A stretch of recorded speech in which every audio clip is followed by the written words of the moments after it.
So hello everyone, आप लोगों को बहुत सारी बधाइयाँ इंडिपेंडेंस डे की।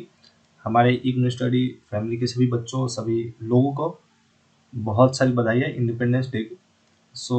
ये वीडियो काफ़ी इंपॉर्टेंट है फॉर बीएड स्टूडेंट, क्योंकि इसके अंदर हम लोग डिस्कस करेंगे कि आप लोग जिस तरीके से कंफ्यूज्ड हो रिगार्डिंग एलिजिबिलिटी क्राइटेरिया कि सर मैंने बीएड कोर्स, सर मैंने डीएड कर रखा है, तो क्या मुझे इन सर्विस टीचर होना जरूरी है क्या, और इन सर्विस टीचर का एग्जैक्ट मीनिंग है क्या। बहुत सारी कंफ्यूजन है रिगार्डिंग एलिजिबिलिटी क्राइटेरिया। हमने बीएड से रिलेटेड एक अलग प्लेलिस्ट बना रखा है, आप लोगों को यहाँ पे मिल जाएगा। यू कैन सी हियर, देखिए ये BEd IGNOU BEd merit list 2021, ठीक है। तो आज के इस वीडियो में हम लोग सिर्फ एलिजिबिलिटी क्राइटेरिया के ऊपर बात करेंगे। तो जो भी बच्चे इग्नू में बीएड करने जा रहे हैं वो इस वीडियो को कंप्लीट देखें, राइट, क्योंकि बहुत ज़्यादा इंपॉर्टेंट है, बहुत ज़्यादा कंफ्यूजन है बच्चों के अंदर। इतना सारा कमेंट्स यार, मतलब 400-500 कमेंट्स कल से आ गया, जब से मेरिट लिस्ट स्टार्ट हुआ है रिलीज होना सारे रीजनल सेंटर का। धीरे धीरे सबका हो जाएगा, तो आप लोग उसके लिए भी ज़्यादा टेंशन ना लें कि मेरे आरसी का नहीं आया। और मैंने कल की वीडियो में बोला था कि जो आपका आरसी है, जैसे जयपुर आरसी है तो उसका मैसेज जोधपुर से आ रहा है, या फिर जोधपुर है तो उसका मैसेज जयपुर से आ रहा है, और इस तरीके से 7-8 आरसी मिला करके एक ही साथ मेरिट लिस्ट बना दिया उन्होंने। तो जहां से भी जो भी आपका मेल आ रहा है, जिस लिए मेल आ रहा है, तो आप उसको रीड करिए। समझ में नहीं आता तो आप चैनल पे कमेंट कीजिए या फिर हमें पर्सनल मैसेज कीजिए ignustudy21@gmail.com पे, ठीक है। हम आपको जरूर जवाब देंगे। तो बहुत सारे बच्चों का इसके रिगार्डिंग जो है कि था कमेंट, तो हम हर एक कमेंट का जवाब नहीं दे पाएंगे क्योंकि बहुत ज़्यादा कमेंट आ गया यार। अब मैं देखा तो मैं सोचा एक कॉमन जो एक वीडियो बना दी जाए, और मैं हर एक कमेंट का जवाब देने का ट्राई कर रहा हूँ। आप लोगों को पता भी होगा कि मैं हर एक कमेंट को रिप्लाई कर रहा हूँ, क्योंकि काफ़ी इंपॉर्टेंट है। कई बच्चों का करियर खराब हो सकता है इस चक्कर में, तो इसलिए आई एम ट्राइंग कि जितना हो सकता है उतना मैं हेल्प करूँ आप लोगों को, ठीक है। तो इस वीडियो के माध्यम से आप लोगों को मैं बताऊंगा कि एलिजिबिलिटी क्राइटेरिया में आप लोगों को कोई कंफ्यूजन नहीं हो, और क्या कंडीशन है, क्या सारी चीज़ें हैं। जरूर वीडियो को लास्ट तक देखिएगा, एक एक पॉइंट मिस नहीं कीजिएगा, सारी चीज़ को देखिएगा। और कोई भी दिक्कत आएगा, किसी पॉइंट में समझ में नहीं आया, तो मुझे कमेंट में जरूर बता दीजिए। और बहुत सरल भाषा में समझाऊंगा, हिंदी भाषा में समझाऊंगा क्या चीज़ है, मतलब जो इग्नू का प्रोस्पेक्टस है, इग्नू ने पीडीएफ होकर दे रखा है, तो उसका मतलब क्या है, उसमें है क्या, राइट। तो सबसे पहले जो ये प्रोग्राम गाइड है इग्नू का, ये आप लोग डाउनलोड कीजिए, प्लीज इसको पढ़िए एक बार, क्योंकि इसमें कौन कौन से कोर्स होगा चूज करना है, इलेक्टिव कोर्स। आगे जब आपके काउंसलिंग स्टार्ट हो जाएगा तो उसमें भी ये काम आएगा, ठीक है। तो इसको मैं डिस्क्रिप्शन बॉक्स में दे दूंगा, या फिर मैं इसको टेलीग्राम पे शेयर कर दूंगा।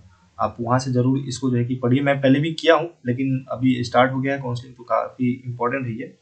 अभी कर देना, तो मैं कर दूंगा, आप लोग देख लीजिएगा, ठीक है। और वीडियो में लास्ट तक देखिएगा, इसमें हम हर एक चीज़ को डिस्कस करेंगे।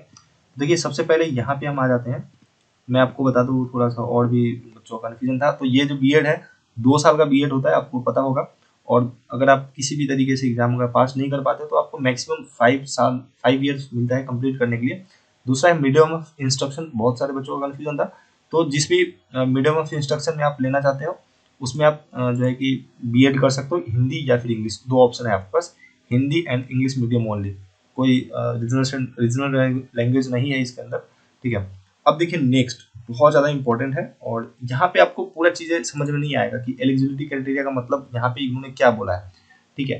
तो देखिए मैं थोड़ा सा इसको पढ़ के फिर मैं समझाऊंगा, ताकि अच्छे से मैं समझा पाऊँ, राइट। सो यहाँ पे लिखा गया है, पहला जो एलिजिबिलिटी क्राइटेरिया है वो है एटलीस्ट 50% मार्क्स इधर इन बैचलर डिग्री एंड और in master degree in science, social science, commerce, humanity, or you have done your bachelor in engineering or technology with specialization in science and maths with 55% marks or any other qualification equivalent third। अब इसका मतलब क्या है कि अगर आपने bachelor कर रखा है या फिर मास्टर कर रखा है, साइंस में, सोशल साइंस में, कॉमर्स, ह्यूमैनिटीज, या फिर बैचलर ऑफ इंजीनियरिंग कर रखा है, ठीक है। तो बैचलर ऑफ इंजीनियरिंग जिसने किया है उसके लिए 55% मार्क्स चाहिए, और जिसने bachelor degree in humanities, social science, या फिर साइंस, या फिर कॉमर्स, और जो है कि ह्यूमैनिटीज किया है, तो उसके लिए एटलीस्ट 50%, ठीक है। यहाँ पे जो है देखिए यहाँ पे 50% चाहिए। तो जिन्होंने इंजीनियरिंग किया है और बीएड में एडमिशन लेना चाहते हैं 55%, और जिसने सिंपल सा डिग्री किया है, जैसे बैचलर डिग्री बीए होता है, एमए होता है, ये सब किया है साइंस में, जैसे बीएससी हो गया या फिर बीकॉम हो गया, ठीक है। ह्यूमैनिटीज के अंदर जैसे हिस्ट्री में बीए कर लिया आपने, पॉलिटी में बीएड किया, बीए किया, इस तरीके से, तो उनको 50% चाहिए सिर्फ, ठीक है। अब कई बच्चों का यहाँ पे कंफ्यूजन होगा कि सर मेरा बैचलर डिग्री में जो है 49% है, मतलब 50% से कम है, जैसे बीए में मेरा 50% से कम है, लेकिन मेरा एमए में जो है 55% है, 50% से ऊपर आ गया, तो क्या मैं बीएड कर सकता हूँ? तो आप जरूर कर सकते हैं बीएड। यहाँ पे देखिए बैचलर डिग्री में आपका 50% होना चाहिए, या फिर अगर आपका बैचलर डिग्री में नहीं है लेकिन आपने एमए कर रखा है, मास्टर डिग्री कर रखा है, और उस मास्टर डिग्री में 50% से ऊपर है, तभी आप कर सकते हो बीएड। तो ये बहुत सारे बच्चों का कंफ्यूजन था और होता है, क्योंकि कई बच्चे 50% नहीं स्कोर कर पाते हैं किसी भी कारण से। क्योंकि अभी देखिए इग्नू ने रिजल्ट दिया तो इसमें इतना बुरा जो है कि रिजल्ट आया, तो इसमें हो जाता है, ठीक है। तो आपका मास्टर में या फिर बैचलर में किसी एक में जो है कि 50% होना चाहिए, आपका एडमिशन हो जाएगा। और आपने अगर बैचलर ऑफ इंजीनियरिंग का रखा है तो 55% चाहिए, ठीक है। अब ये हमें समझ में आती है, थोड़ा सा रिलैक्सेशन भी मिलती है 5% की। यहाँ पे देखिए the reservation and relaxation marks will be provided for SC ST OBC क्रिमिनली या फिर PWD as per rule of central government और state government which well is applicable. जैसे कि 5% का यहाँ पे मिलेगा। अब मान लीजिए आप ST कैटेगरी के हो और आप 50% स्कोर नहीं है आपका अगर बैचलर डिग्री में या फिर मास्टर डिग्री में, तो आपको 45% पे ही एडमिशन हो जाएगा। 50% नहीं भी है तो चल जाएगा, क्योंकि आपको रिलैक्सेशन मिलता है। तो उस केस में आपको SC ST जिस भी कैटेगरी से आप बिलोंग करते हो उसका सर्टिफिकेट चाहिए होगा। सो अभी आपको अपलोड भी करना है, मैंने पहले भी बताया आपको, तो उसको बनवा लीजिए जल्दी से, या फिर पहले वाला भी है तो आप कर सकते हैं, 3 साल पुराना नहीं होना चाहिए, ठीक है। फिर नेक्स्ट यहाँ पे जो है काफी इंपॉर्टेंट है, ये वाला जो दोनों पॉइंट है ना बहुत ज्यादा इंपॉर्टेंट है, बहुत ज्यादा कंफ्यूजिंग है, ठीक है। तो यहाँ पे देखिए सबसे पहले मैं बताऊंगा कि ये जो है एंड लिखा हुआ है, ये और नहीं लिखा हुआ है। एंड का मतलब क्या होता है, जैसे ये पहला पॉइंट हो गया और ये जो है दोनों मिला के दूसरा पॉइंट है, तो यहाँ पे एंड है, ये दिस एंड दिस, ये दोनों। तो एंड का मतलब होता है क्या कि पहला और दूसरा भी, पहला भी होना चाहिए और दूसरा भी होना चाहिए। मतलब ये पॉइंट 50% तो आपका चाहिए ही बैचलर में, और फिर आपका ये भी चाहिए, ठीक है। ये दोनों में से कोई एक, अभी इसके बारे में और डिटेल में डिस्कस करेंगे। यहाँ पे और नहीं है, और का मतलब होता है ये पॉइंट या फिर ये पॉइंट, ठीक है। तो यहाँ पे एंड है और नहीं है, तो ये दोनों होना, बैचलर डिग्री होना, उसके बाद फिर अब क्या होना, ये दूसरा में क्या है, एंड में क्या है। तो यहाँ पे देखिए trained in service teacher in elementary education. अब trained in service teacher in elementary education का क्या मतलब है कि कोई भी बच्चे या फिर कोई भी टीचर है जो प्राइमरी स्कूल में एलिमेंट्री स्कूल में पढ़ा रहे हैं, अभी करेंटली इन सर्विस है, सर्विस में है वो, ठीक है, वो एलिजिबल है। अब इसके बारे में भी कंफ्यूजन होगा, आगे मैं जो इग्नू ने कुछ एक डॉक्यूमेंट डाउनलोड अपलोड कर रखा है अपने वेबसाइट पे, उसको हम डिस्कस करेंगे। बस आप यहाँ पे ध्यान रखिए कि ट्रेंड, मतलब आप ट्रेंड हो, सर्विस में हो, आप सर्विस में मतलब आप ट्रेंड हो, और जो है कि एलिमेंट्री एजुकेशन में आप इन सर्विस होना चाहिए, ठीक है। तो ये हो गया। नेक्स्ट क्या है, देखिए दूसरा नंबर पे candidate who have completed a NCT recognised teacher education programme through face to face mode. देखिए जिसने भी NCT recognised teacher education programme कर रखा है in face to face mode, face to face mode का मतलब है रेगुलर मोड में, ठीक है। आप कॉलेज जाते थे, अटेंडेंस लगती थी, ये सारी चीजें रेगुलर मोड में। ओपन यूनिवर्सिटी से अगर आपने NCT recognised teacher training programme कर रखा है तो आपका एडमिशन नहीं होगा। जैसे कि NOIT से या फिर किसी भी ओपन यूनिवर्सिटी से आपने अगर डिप्लोमा या फिर कोई भी NCT recognised teacher education programme कर रखा है तो आपका एडमिशन नहीं होगा। साथ में कर देता हूँ, ठीक है। बहुत सारे बच्चे मैसेज किया था कि सर मैं NOIT से हूँ, DED कर रखा हूँ NOIT से, तो वो NOIT जो है ओपन है, तो वहां से आप जो है कि इसमें एडमिशन नहीं ले पाओगे इग्नू BED के अंदर, ठीक है। अब देखिए इन दोनों में एक कंफ्यूजन होता है कि सर मैं इन सर्विस टीचर हूँ लेकिन मैंने DED नहीं कर रखा है, तो क्या मेरा एडमिशन होगा, पहला कंफ्यूजन। दूसरा कंफ्यूजन ये होगा कि सर मैं DED कर रखा हूं लेकिन इन सर्विस मैंने टीचर ट्रेनिंग नहीं किया है, मैं जो है किसी स्कूल में पढ़ा नहीं रहा हूं, सर्विस में नहीं हूं, तो क्या मेरा एडमिशन होगा। तो देखिए इसके बारे में, इन दोनों प्रश्नों के बारे में हम लोग यहाँ पे चलते हैं। इग्नू ने ये डॉक्यूमेंट जो है एक PDF अपलोड कर रखा है अपने वेबसाइट पे, तो वहां से हमने इसको डाउनलोड किया। तो यहाँ पे देखिए, यहाँ पे मैं आपको सारी चीजें क्लियर कर दूंगा। और इसमें क्या लिखा गया है, Why in prospectus and is used between two eligibility condition। तो मैंने इसके बारे में बता दिया कि यहाँ पे जो प्रोस्पेक्टस है इसके अंदर ये एंड क्यों यूज किया गया है। तो एंड का मतलब है कि ये दोनों होना, पहला ये पॉइंट भी होना और ये दोनों पॉइंट भी होना। अब ये दोनों पॉइंट में से कौन पॉइंट होना नहीं होना उसके बारे में हम लोग डिस्कस कर रहे हैं, तो ये हमने डिस्कस कर लिया है पहला पॉइंट।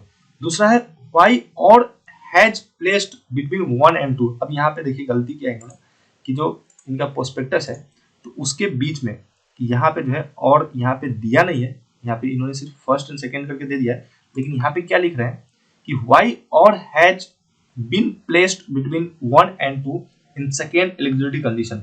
मतलब यहाँ पे ये जो है सेकेंड एलिजिबिलिटी कंडीशन है, ये जो दोनों पॉइंट दे रखा है, इसके बाद ये भी होना है, लेकिन यहाँ पे उन्होंने और मेंशन नहीं किया, लेकिन यहाँ पे देखिए क्वेश्चन में और कर दिया, थोड़ा सा इसलिए कंफ्यूजन हो जाता है। अभी इसका मतलब क्या है, सार क्या है, मैं आपको बताऊंगा, प्लीज पेशेंस रखिए, सब चीज डिस्कस कर दूंगा लास्ट वीडियो तक। फिर भी कोई दिक्कत हो जाता है तो आप कमेंट कर देना, ठीक है। तो देखिए यहाँ पे ये क्यों लिखा गया, as per information on correction is in modifications of NCERT regulation, ये सब सारी चीज कहानी लिखा है इन्होंने। Candidate having bachelor's PG degree as required for admission to BEd face to face mode and fall under any of two eligibility criteria as given in norms and standard of B.Ed ODL shall be eligible to apply for B.Ed program। ये मेरे लिए important नहीं है मेरे ख्याल से, ये अपने लिए। दूसरा है यहाँ पे देखिए, अभी जो पॉइंट हम डिस्कस कर रहे थे उसके लिए इंपॉर्टेंट नहीं था ये पॉइंट। दूसरा है what is the meaning of in service elementary. तो इन सर्विस एलिमेंट्री जैसा कि मैंने बताया कि in service teacher means who is employed as teacher in elementary education और elementary stage education, ठीक है। तो वो जो है मतलब अभी पोजीशन में है, वो अभी काम कर रहे हैं, तो उसको जो है इन सर्विस टीचर बोलेंगे। उसका ट्रेन टीचर का क्या मतलब है, ट्रेन टीचर का मतलब है जिसने भी एनसीटी रिकॉग्नाइज्ड इंस्टीट्यूट से टीचर एजुकेशन प्रोग्राम किया है फेस टू फेस मोड में, उसको बोलेंगे ट्रेंड टीचर। और इन सर्विस टीचर किसको बोलेंगे, जो अभी जॉब कर रहा है। तो यहाँ पे देखिए इज इन सर्विस, अब देखिए ये प्रश्न खुल करके आएगा कि जो बंदा बीएड कर रखा है फेस टू फेस मोड में, या फिर कोई भी टीचर एजुकेशन प्रोग्राम कर रखा है फेस टू फेस मोड में, तो क्या उसे इन सर्विस होना जरूरी है, क्या वो जो है कि सर्विस करना जरूरी है तभी जाके बीएड में एडमिशन होगा। तो इसका जवाब यहाँ पे मिल जाएगा आपको। देखिए यहाँ पे for candidate falling under category second of eligibility B, यहाँ इसकी बात कर रहा हो, इसकी बात कर रहा है, ठीक है। For candidates falling under category second of eligibility B, in service is not compulsory। यहाँ पे देखिए क्या लिखा गया है, in service is not a compulsory condition, that is the candidate who have completed a NCT recognized teacher education program through face to face mode। मतलब यहाँ पे सीधा सीधा ये निकल करके आता है कि जो भी लोग, जो भी बच्चे बीएड कर रखा है, मतलब टीचर एजुकेशन प्रोग्राम उन्होंने किसी रिकॉग्नाइज्ड यूनिवर्सिटी से फेस टू फेस मोड में अगर कर रखा है, तो बीएड में इग्नू में बीएड में एडमिशन के लिए कोई जरूरी नहीं है कि वो सर्विस में हो, ठीक है। सर्विस अगर नहीं भी है तो एडमिशन ले सकते हैं, ये एक बात यहाँ से क्लियर हुआ। अब यहाँ पे इसका जस्ट उल्टा अगर आप देखो कि जिसने भी बीएड नहीं कर रखा है लेकिन वो इन सर्विस है, तो क्या वो एडमिशन ले सकता है, तो ये नहीं होगा। जो भी लोग इन सर्विस है लेकिन वो डीएड नहीं है तो उनका एडमिशन नहीं हुआ। लेट सपोज 12th पे उनका सर्विस लग गया था, एक बार बिहार में हुआ था, मतलब 7-8 साल पहले, कि आपका 12th पे ही टीचर का जो कि बहाली हुआ था। तो उस तरीके से कोई लोग हैं, कोई भी बच्चे हैं, तो उनका एडमिशन नहीं होगा। उनको जो है कि डीएड मतलब टीचर एजुकेशन प्रोग्राम का सर्टिफिकेट होना ही उनके साथ, ठीक है। मतलब यहाँ से ये निकल करके आया कि अगर आप इन सर्विस हो तो उसके साथ आपको डीएड तो होना ही चाहिए, आपके पास डीएड का सर्टिफिकेट होना ही चाहिए, वो भी फेस टू फेस मोड में। दूसरा ये निकल कर क्या, तभी जाके आपका बीएड में एडमिशन होगा। दूसरा ये निकल कर क्या कि अगर आप डीएड कर रखा है आपने और आपके पास इन सर्विस नहीं है, मतलब आप सर्विस में नहीं है, तो आप बीएड कर सकते हो क्या, हाँ आप बीएड कर सकते हो, ठीक है। मैं एक बार फिर से क्लियरली रिपीट कर रहा हूँ कि जो भी लोग इन सर्विस है लेकिन उनके पास डीएड नहीं है तो बीएड नहीं कर सकते इग्नू से। दूसरा, जो भी बच्चे डीएड कर रखे हैं फेस टू फेस मोड में लेकिन वो इन सर्विस नहीं है तो उनका एडमिशन हो सकता है, ठीक है। तो मेरे ख्याल से बहुत ही मैंने धीरे धीरे बहुत ही आसान भाषा में चीजों को समझा दिया है, ठीक है। और मेरे ख्याल से आगे बढ़ना चाहिए यहाँ पे। यहाँ पे बहुत सारे लोगों को कंफ्यूजन होता है कि जो फेस टू फेस मोड में मतलब रेगुलर मोड में जो हमने टीचर एजुकेशन प्रोग्राम किया है किसी भी एनसीटी रिकॉग्नाइज्ड यूनिवर्सिटी से, तो कौन कौन से प्रोग्राम है, कितने प्रोग्राम है, वो कौन कौन सा प्रोग्राम का नाम क्या है, ठीक है। तो देखिए यहाँ पे लिस्ट दिया गया, तो 15 programmes are NCT recognised teacher education programme out of which following are face to face mode. मतलब ये जो 15 लिस्ट दिया गया है ये सब जो है कि टीचर एजुकेशन प्रोग्राम है और वो ये जो है एनसीटी से रिकॉग्नाइज्ड है, इसके बेसिस पे आप बीएड में एडमिशन ले सकते हो, बशर्ते आप जो है इसको फेस टू फेस मोड में किया हो, ठीक है। तो यहाँ पे देखिए, यहाँ पे हम देख लेते हैं कि करके एक यहाँ पे मैंने एक डाउनलोड कर रखा है, देखिए यहाँ पे ये हो सकता है DECED, इसका full form I don't know क्या है, लेकिन यहाँ पे देखिए एक मिनट, यहाँ पे देखिए हम इसको देख लेते हैं। DPSC diploma in early childhood education programme leading to develop diploma in preschool education, DPSC अगर आपने कर रखा है तो आप एलिजिबल हो, ठीक है। डीएलएड, ठीक है, elementary education, elementary teacher education programme leading to diploma in elementary education, अगर आपने ये कर रखा है तो आप एलिजिबल हो। बशर्ते आप फेस टू फेस मोड में करना चाहिए, रेगुलर मोड में होना चाहिए, ऐसा नहीं कि नॉइज से कर रखा है, तो नॉइज वाले डीएलएड नहीं है वैलिड, ठीक है। Bachelor of elementary education programme leading to bachelor elementary education, मतलब बी ई एड, ठीक है, मतलब BEL एड ऐसे करके आप देख लेना इसको full form. Bachelor of education programme leading to bachelor of education, BEd degree का रखा हो, बीएड का रखा हो क्यों आएगा करने में, ठीक है। Master of education programme leading to master of MEd का रखा हो, मतलब बीपीईडी का रखा हो, डीपीईडी का रखा हो, बीपीईडी का रखा हो, आप फुल फॉर्म देख लेना, एमपीईडी का रखा हो, और यहाँ पे आपने diploma in art education visual art का रखा हो, और उसको जो विजुअल आर्ट बोलेंगे, डिप्लोमा इन आर्ट्स एजुकेशन ऐसे कर रखा हो, diploma in arts education performing art, ठीक है, ये कर रखा हो। 4 year integrated programme leading to BA BEd BSc BEd degree अगर आपने कर रखा हो, जैसे राजस्थान में होता है बीएससी बीएड इंटीग्रेटेड प्रोग्राम होता है 4 साल का, या फिर बीए प्लस बीएड, अगर आपने वो कर रखा तो आप इग्नू से बीएड कर सकते हो। Bachelor of education programme part time leading to bachelor of education degree, अब देखिए यहाँ पे पार्ट टाइम अगर आपने बीएड कर रखा हो तो आप फुल टाइम बीएड कर सकते हो इग्नू से। BEd MEd 3 year integrated programme leading to BEd MEd integrated degree, ठीक है।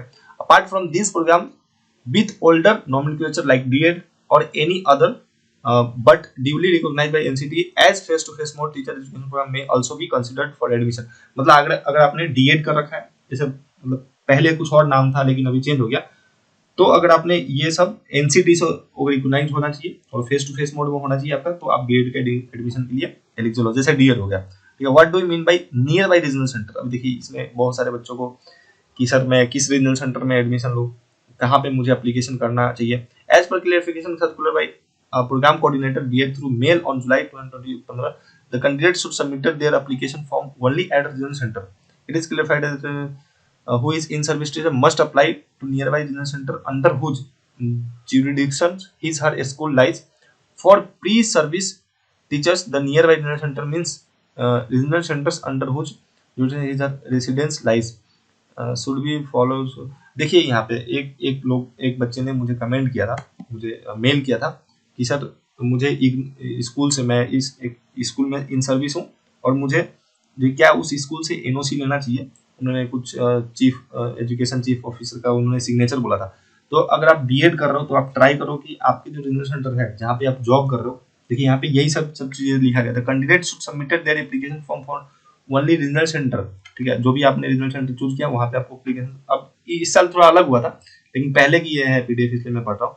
It is clarified that the candidate who is in service teacher must apply to nearby regional centre, ठीक है। आप जहां पे सर्विस कर रहे हो उसके आसपास ही अपना रीजनल सेंटर चूज किया होगा आपने, मुझे पता है। Under whose jurisdiction his her school lies, मतलब जिस भी रीजनल सेंटर के अंदर, अब जैसे पटना में तो आप पटना में सर्विस कर रहे हो तो आप पटना ही रीजनल सेंटर डालो, दरभंगा क्यों डालोगे, ताकि आपको परेशानी नहीं हो इंटर्नशिप पूरा करने में। Pre service teachers the nearby regional centre means regional centre under whose, जैसे कि जहां पे आप रह रहे हो, ठीक है, रेसिडेंस लाइज, राइट। तो इस तरीके से मेरे ख्याल से बहुत सारा डाउट यहाँ पे क्लियर होगा। देखिए यहाँ पे और भी चीजें लिखी गई है, सबको पढ़ना है, सबको पढ़ना पड़ेगा, FAQ है ये। Should we follow central government rules और state government rules for reservation and relaxation, will follow the reservation of central government होगा मेरे ख्याल से, we will follow the reservation and recognition norms being followed by IGNOU for admission in all other programmes of IGNOU. तो central government के द्वारा ही जो है कि ये फॉलो होता है, तो इसलिए आपका ओबीसी जो है सेंट्रल गवर्नमेंट वाला ये मांगते हैं। इज एम्प्लॉयमेंट सर्टिफिकेट मैंडेटरी, अब देखिए जैसा कि मैंने पहले बताया था कि आपको इन सर्विस जो टीचर हैं तो उनके लिए क्या सर्टिफिकेट, जो एक्सपीरियंस सर्टिफिकेट है वो मैंडेटरी है। तो यहाँ पे देखिए it is not mandatory if a candidate is not applying as in service elementary teacher. अगर आपने, जैसे आप इन सर्विस में हो, ठीक है, लेकिन आपने अप्लाई नहीं किया कि मैं इन सर्विस में हूँ, आपने बताया नहीं कि मैं इन सर्विस में हूँ, और आप जो है कि बीएड के लिए अप्लाई कर दिए, तो वहां पे आपको देना जरूरत नहीं है। लेकिन अगर आपने बताया है for in service teachers employment certificate from recognised university will be consider, लेकिन अगर आप इन सर्विस हो, अगर आपने एप्लीकेशन टाइम इन सर्विस लिखा है तो फिर आपको एप्लीकेशन जो है कि एम्प्लॉयमेंट सर्टिफिकेट मतलब एक्सपीरियंस सर्टिफिकेट देना पड़ेगा आपके स्कूल से बनवा करके, जो भी आपका स्कूल है वहां से आप जाकर के बात कीजिए और वो जो है कि एक्सपीरियंस सर्टिफिकेट बना करके देंगे। क्योंकि फिर जब आप बीएड करोगे, जो आप एक जो है कि मैसेज किया था उन्होंने ईमेल पे, तो उनके बारे में भी ये सारी चीजें क्लियर हो जाएगा उनका। तो उन्होंने जो है मैसेज किया था इसके लिए कि मुझे क्या वहाँ से सर्टिफिकेट, जो CPOM करके कुछ था उनका, एक ऑफिसर का नाम उन्होंने बताया था। उन्होंने बोला कि क्या मुझे वहाँ से NOC लेना चाहिए, क्या मुझे वहाँ से परमिशन लेना चाहिए। तो देखिए NOC अगर आप लोगे तो जब आप इन सर्विस हो, तो इन सर्विस जो जब हो आप, तो जब आपका प्रमोशन होगा, ठीक है, तो आप NOC जब नहीं लोगे तो क्या होगा कि दिक्कत हो सकता है। वहाँ पे हो सकता है कि आपको फिर एक्सपीरियंस सर्टिफिकेट जो है कि काम ना आए, आपका एक्सपीरियंस काम ना आए आगे, फिर आप नया जो है कि B.Ed से स्टार्ट करो, ठीक है। तो इसलिए जो है कि वो जरूरी है कि आप NOC लो, वहाँ से जो भी आपका ऑफिसर है वहाँ से बात करो, और वहाँ पे से जो है एक्सपीरियंस सर्टिफिकेट बनवा करके ही आप यहाँ पे जमा करो। जो भी लोग इन सर्विस में है और उन्होंने एप्लीकेशन फॉर्म के दौरान लिखा है कि मैं इन सर्विस में हूँ, तो आपको सर्टिफिकेट देना पड़ेगा, एम्प्लॉयमेंट सर्टिफिकेट, ठीक है। नेक्स्ट देखिए, are the courses like DP from IGNOU fall under category of eligibility for B.Ed ODL। देखिए यहाँ पे यहाँ पे बोला गया कि DP ये कोर्स होता है, डिप्लोमा इन प्री एजुकेशन ऐसे करके होता है IGNOU के अंदर। तो अगर किसी बच्चे ने IGNOU में DP कर रखा है, ठीक है, तो क्या वो B.Ed जो है IGNOU में B.Ed के लिए एलिजिबल है। यहाँ पे देखिए लिखा गया all the courses including IGNOU DP which are not recognized as face to face education by NCT will not consider as illegal। मतलब अगर आपने IGNOU से ही DP कोर्स कर रखा है तो आपका एडमिशन नहीं होगा B.Ed के अंदर IGNOU में ही, क्यों, क्योंकि वो जो कोर्स है वो NCT के द्वारा रिकॉग्नाइज नहीं है, ठीक है। सो नेक्स्ट है, what is the minimum duration of experience for an in service teacher. तो बहुत सारे बच्चों को कंफ्यूजन होगा कि सर मैंने इन सर्विस टीचर हूँ, लेकिन मैंने 2 महीने ही किया है, मैंने 10 साल सर्विस किया है, मैंने 2 साल सर्विस किया है, तो कितना मिनिमम ड्यूरेशन ऑफ एक्सपीरियंस कितना चाहिए, ठीक है। जैसे कि यहाँ पे एम्प्लॉयमेंट सर्टिफिकेट, मतलब जो एक्सपीरियंस सर्टिफिकेट वो चाहिए होगा इन सर्विस टीचर के लिए, तो कितना चाहिए होगा। तो देखिए यहाँ पे there is no specified minimum duration of service and in service trained teacher means a teacher working presently in recognized school after completing a NCT recognized face to face teacher education program। मतलब कोई भी ऐसा नहीं कि आपका 10 साल का चाहिए, आपका 2 साल का एक्सपीरियंस चाहिए ही चाहिए, नहीं, एक्सपीरियंस आपका नहीं चाहिए, ठीक है। मतलब ऐसा नहीं है कि फिक्स नहीं चाहिए कि इतना साल का ही एक्सपीरियंस है, जितना दिन का आपका एक्सपीरियंस है आप उतना दिन का एक्सपीरियंस लगा सकते हो अगर आप इन सर्विस में हो। अगर आप इन सर्विस में नहीं हो, आपने सिर्फ D.Ed किया है, तो आप आराम से सिर्फ D.Ed पे जाओ, आप क्यों इन सर्विस के चक्कर में पड़ रहे हो, ठीक है, क्योंकि आपने इन सर्विस आप हो ही नहीं एक्सपीरियंस, तो कैसे करो, ठीक है। तो इसलिए ये जो है इंपॉर्टेंट है और आप लोग जो है इस पर ध्यान दीजिए। और मेरे ख्याल से काफी चीजें क्लियर हो गई होगी, ठीक है। इसमें बहुत सारा प्रश्न था, तो ये सारी चीजें क्लियर, मैंने थोड़ा सा कहीं पे गड़बड़ा गया, लेकिन ठीक है, मैंने आपको समझा दिया। और यहाँ पे देखिए और भी FAQ है जो कि IGNOU ने और भी डाल रखा है, तो वही सारी चीजें होगी यहाँ पे। Can a candidate having diploma in teacher education through face to face mode and not in job be admitted. जैसा कि जो बंदा इन सर्विस नहीं है तो क्या वो एलिजिबल है, तो हाँ वो एलिजिबल है, जैसा कि हमने डिस्कस किया अभी। So a person who is trained in service teacher is in elementary, trained का मतलब समझ रहे हो ना, trained in service teacher in elementary education provide positive BSc और डिग्री इन ऐसे करके eligible for admission in B.Ed program. The trained teacher means a person who has completed NCT teacher education program through face to face, and in service teacher means who is in, मतलब जैसा कि मैंने बताया कि अगर आपने D.Ed कर रखा है, टीचर आप इन सर्विस नहीं हो, आप नौकरी नहीं कर रहे हो, आप सर्विस में नहीं हो, आपके पास एक्सपीरियंस नहीं है, लेकिन आपने D.Ed कर रखा, मतलब डिप्लोमा इन एजुकेशन कर रखा है, और वो भी NCT रिकॉग्नाइज्ड इंस्टीट्यूट से, और फेस टू फेस मोड है, तो आप B.Ed के लिए जो है कि एलिजिबल हो, बशर्ते आपका बैचलर डिग्री में 50% से ऊपर होना चाहिए। अगर आपने BA और जो है कि MA वगैरह ये सब किया तो 50% से ऊपर होना, ठीक है। अगर आपने B.Tech किया तो 55% से ऊपर होना, तो मेरे ख्याल से ये क्लियर हो गया। लेकिन अगर आपने इन सर्विस हो लेकिन आपके पास D.Ed का डिग्री नहीं है, मतलब डिप्लोमा इन एजुकेशन नहीं है जो कि NCT से रिकॉग्नाइज होगा, तो आप इन सर्विस हो फिर भी आप B.Ed नहीं कर सकते, मैंने ये पहले क्लियर कर दिया, ठीक है। Whether music teacher and physical education teacher are eligible to be admitted either in B.Ed or B.Ed ODL। या music physical teacher are eligible to admitted in B.Ed programme if they possess bachelor और post graduate diploma in art, ये सब with इतना and marks with specialisation in science इतना। However to be eligible for admission in B.Ed ODL programme they should have required a recognised teacher education qualification through face to. अब जो लोग music teacher हैं या physical education teacher है, तो उनका भी एडमिशन हो सकता है, बशर्ते आपका जो है BA में बैचलर में 50% से ऊपर, अगर आपने B.Tech कर रखा है तो 55% से ऊपर, और उसके साथ साथ आपका जो है कि टीचर एजुकेशन प्रोग्राम वाला जो सर्टिफिकेट होता है, जो ट्रेंड सर्टिफिकेट होता है, जो NCT द्वारा रिकॉग्नाइज्ड जो टीचर ट्रेनिंग प्रोग्राम है, वो आपने कर रखा है लाइक D.Ed, अगर आपने वो डीएड कर रखा है इन योर एरिया, जैसे म्यूजिक में, फिजिकल एजुकेशन, तो आप एडमिशन के लिए एलिजिबल हो, ठीक है। Whether the teacher who have passed DLED either through face-to-face mode or ODL mode eligible for admission in B.Ed. तो ये सब मैंने बता ही दिया आपको। In service teacher who have passed DLED program face-to-face mode are eligible for admission in B.Ed program, but अगर आपने open से कर रखा है तो नहीं होगा आपका। देखिए यहाँ पे whether in service having D.Ed ST qualification can be enrolled in B.Ed program without having a bachelor degree। नहीं, आपके पास बैचलर डिग्री होना ही चाहिए, चाहे आप इन सर्विस हो या फिर डिप्लोमा कर रखा हो, आपके पास बैचलर डिग्री होना ही चाहिए। देखिए यहाँ पे no, to be eligible for admission in BEd programme and in service teacher must be bachelor और post graduate diploma in post graduate degree in art जो भी है, और 55% मार्क्स ये चाहिए। मतलब आपने डीएड कर रखा है इन सर्विस हो, लेकिन अब बोल रहे हो कि मेरे पास बैचलर नहीं है, तो क्या मैं बीएड कर सकता हूँ? नहीं, आप बीएड नहीं कर सकते हो, ठीक है। आप बैचलर भले एजुकेशन, आप बैचलर भले इग्नू से कर लो, लेकिन आपके पास बैचलर होना चाहिए, ठीक है।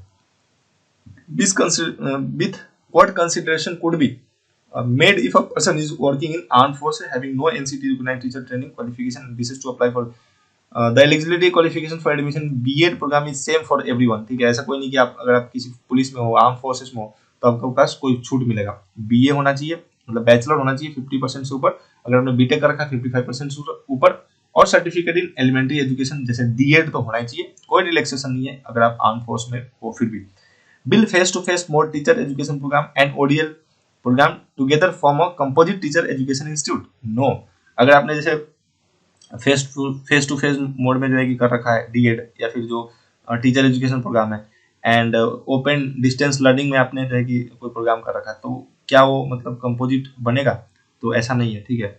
No, as per NCT rule 2014 any institution offering more than one teacher education programme through face to face mode is composite institute. The ODL program are offered by institute affiliated bodies and TEIs mainly function as study center of the, मतलब ठीक है ना, काफी चीजें यहाँ पे clear हो गया होगा मेरे ख्याल से। बहुत सारी चीजें हमने यहाँ पे डिस्कस कर दिया। ये देखिए, ये लिस्ट है जो मैंने डिस्कस किया था कि एनसीटी द्वारा रिकॉग्नाइज कौन कौन से टीचर एजुकेशन प्रोग्राम है। ये देखिए 15 है, यहाँ पे देखिए 15 है सब, ठीक है। और वो जो है फेस टू फेस मोड में होना चाहिए, ठीक है। तो आप इसको देखिए, नोट कर लीजिए, और यहाँ पे आपका कौन सा है वो देख लीजिए। तो मेरे ख्याल से हमने बहुत सारी चीजें डिस्कस कर दी, और आने वाले वीडियो में हम लोग डिस्कस करेंगे कि आप जो है आपका जो बीएड का एडमिशन हो रहा है, तो उस एडमिशन में आपको कौन कौन से कोर्सेज चूज करना है, एलिमेंट्री जो है कि इलेक्टिव कोर्सेज किस तरीके से आपको चूज करना है जो आपका एडमिशन होगा उस टाइम, जब आपका काउंसलिंग होगा उस टाइम। तो ये सारा जो है कि कोर्स का नाम दे रखा है। तो आप लोग एक बार इसको डाउनलोड करके, हिंदी इंग्लिश इसमें दोनों में आप लोग इस बार डाउनलोड करके इसको एक बार पढ़िए थोड़ा अच्छे से, ठीक है। मैं आप लोगों से रिक्वेस्ट करूंगा, जब आप पढ़ोगे ना इसको, सारी चीजें पता चल जाएगी, कैसे आपको असाइनमेंट करना है, कैसे आपको एग्जाम देना है, कब एग्जाम होगा, कैसे सारी चीजें, प्रैक्टिकल कब होगा, कैसे होगा, इंटर्नशिप क्या होता है, कैसे होगा इंटर्नशिप, ये सारी चीजें इसमें दे रखा है, ठीक है। आपको यहाँ पे टेंशन लेने की जरूरत नहीं है। देखिए यहाँ पे प्रोग्राम गाइड आप जरूर रखिए, आप अगर बीएड में एडमिशन लेना चाह रहे हो तो, ठीक है। तो मेरे ख्याल से बहुत सारी चीजें क्लियर हो गई होगी। सो प्लीज चैनल को सब्सक्राइब कर दीजिए, हमें सपोर्ट कीजिए। बहुत सारे लोग चैनल को सब्सक्राइब नहीं करते हैं, और कोई भी डाउट है कमेंट कीजिए, वीडियो को लाइक जरूर कीजिएगा। मैं सोच रहा हूँ इस वीडियो में मैं टारगेट रखा हूँ 500 लाइक का, ठीक है। व्यूज तो बहुत चला जाता है, 4-5 हजार लोग देखते हैं लेकिन लाइक नहीं करते। तो प्लीज अगर आपने यहाँ तक वीडियो देखा है तो लाइक जरूर कर दीजिए, क्योंकि हमने बहुत सारी चीजें इसमें डिस्कस करी है, ठीक है। आपका बहुत सारा डाउट जो है कि हमने क्लियर किया है। मेरे ख्याल से वीडियो बहुत लंबा हो गया, 28 मिनट का, बट आई थिंक सो बहुत ज्यादा हमने इसमें डिस्कस किया, बहुत डीप में मैं जाकर के एनालाइज किया हूँ एलिजिबिलिटी क्राइटेरिया को, बहुत ज्यादा कंफ्यूजन था बच्चों के पास, ठीक है, लोगों के पास। तो मेरे ख्याल से आज के लिए इतना रखेंगे, एंड प्लीज डू सब्सक्राइब, ठीक है। और वीडियो अच्छा लगता है तो लाइक कीजिए, और अपने दोस्तों के साथ शेयर कीजिए जो भी बीएड में एडमिशन लेना चाहते हैं इन फ्यूचर, या फिर भी लेने जा रहे हैं, ठीक है। तो आज के लिए मेरे ख्याल से इतना ही, and bye, thank you very much.